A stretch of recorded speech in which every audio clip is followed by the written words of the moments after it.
He is the frontman whose motions rocked stadiums for decades and who redefined rock and roll swagger. However, Mick Jagger is no longer the irresistible force we knew.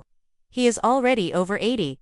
Your heart will be broken by the life of loneliness and remorse that lies behind the sequins and the spotlight. You will get a twinge of sadness as soon as you learn about his daily routine. You will see why Mick's golden years are marred by a loneliness that no encore can erase if you stick with me through to the end of this piece.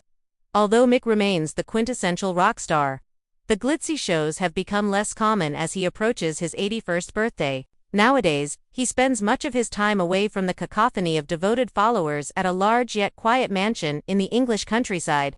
His children are now adults who have left home to pursue their own lives all across the world. His wife are no longer with him.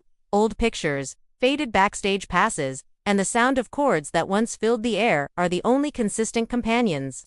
The mansion feels empty, according to friends who come to visit.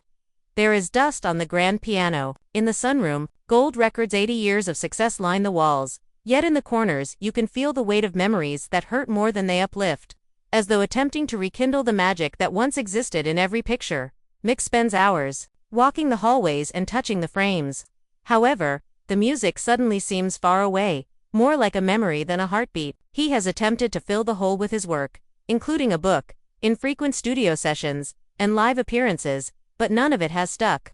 The lights would burn brightly as he entered the stage, and the cries of the audience would cheer him on. He now suffers with his voice when he attempts to perform, the years showing in unhidden fissures. He confides in close friends that he longs for the day when he was pain-free and could jump and dance, when he felt invincible. He hobbles through practices today, sensing the weariness of time in every action. He is gnawing on loneliness. He drinks alone in the early evening, sipping a tumbler of whiskey by the fireplace. While his fellow rock legends have passed away, he pauses on times when he was young, rebellious, and very alive as he flips through old interviews on his phone. He is afraid he will choke on the talk if he calls his siblings. Unused, the phone rests on the side table. He dislikes seeing the list of missed calls, which only consists of numbers from PR representatives and estate managers. His kids are also concerned. The visits are awkward, but they stop by when they can.